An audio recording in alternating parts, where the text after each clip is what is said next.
बहुत सारी बीमारियां, कूड़ा पड़ा हुआ, गंदगी बहुत है, फाटक बंद हो जाता है, जाम लगा रहता, बदबू बहुत आती है, सारा कुछ इन्फेक्शन ही हो गया है, तब से बीमार पड़ा हूँ, घर पे पड़ा हूँ।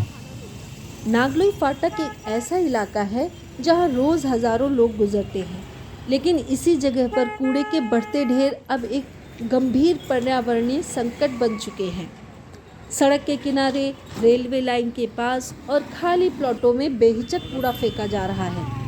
कचरा यहाँ की हवा का माहौल और सब कुछ जहरीला बनता जा रहा है। ये नागलोई का रेलवे स्टेशन है। अच्छा, तो यहाँ पे इतना सारा कूड़ा है, आप यहाँ से रोज जाते हो कहीं? यहाँ से मैं रोज जाता हूँ, कूड़ा हमेशा पड़ा रहता है ऐसे ही। अच्छा, कुछ काम वाम नहीं हो रहा है तो आप यहाँ से मैं रोज जाता हूँ, यहाँ पे बहुत स्मेल आती है, काफ़ी मक्खियाँ हैं, डॉग्स है, जिस वजह से यहाँ पे आने जाने में बहुत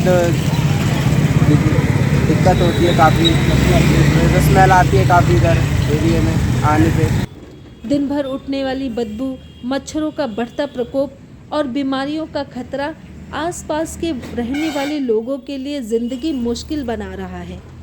गर्मियों में ये समस्या कचरे की तीखी सड़ान घरों तक पहुंच जाती है और बच्चों, बुजुर्गों में सांस से जुड़ी समस्याएं तेजी से बढ़ने लगती हैं।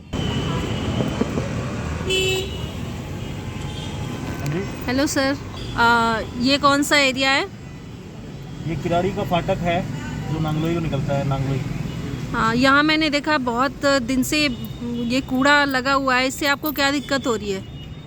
मैम, कूड़े से दिक्कत तो हो ही रही है ना, देखो इसलिए मास्क लगा के निकलते हैं, क्योंकि यहाँ पर फाटक है, फाटक पे अगर बंद हो जाता है तो गाड़ियाँ कम से कम आधा पौना घंटा खड़ी रहती हैं, 2 मिनट भी सांस लेना मुश्किल हो जाता है, इसलिए मास्क लेके निकलते हैं कि यहाँ पर पॉल्यूशन भी है और ये कूड़ा कचरा भी बहुत है, इससे आने जाने में भी दिक्कत होती है।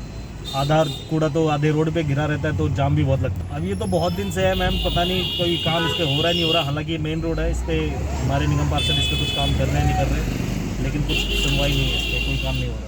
कूड़े की तो आप बात ही मत कीजिए, हम तो पास में रहते हैं, हमसे पूछिए कि घर के अंदर कितना मुश्किल, यहाँ घर के अंदर भी सांस लेना मुश्किल हो रहा है, बाहर तो छोड़िए।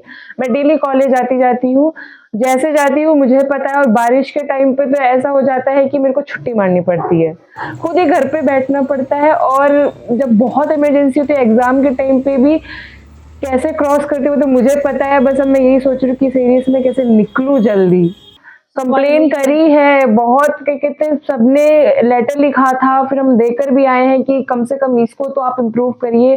फाटक भी नहीं बनाया है, अब बच्चे भी आते जाते हैं और इतनी गंदगी कर रखी है, मक्खियां बिन बनाती है, घर के अंदर तक अब बीमारियां आने लग गई हैं। नागलोई फाटक के पास बढ़ती यह गंदगी केवल कूड़ा नहीं, यह हमारी स्वास्थ्य व्यवस्था, पर्यावरण सुरक्षा और शहरी प्लानिंग की विफलता का साफ संकेत है। समाधान साफ है, नियमित कचरा संग्रहण, डस्टबिन की उचित व्यवस्था, लोगों में जागरूकता और कचरे को वैज्ञानिक तरीके से निपटाने की मजबूत व्यवस्था। एक साफ सुथरा नागलोई तभी संभव है जब प्रशासन और जनता दोनों मिलकर अपनी जिम्मेदारी को निभाएंगे।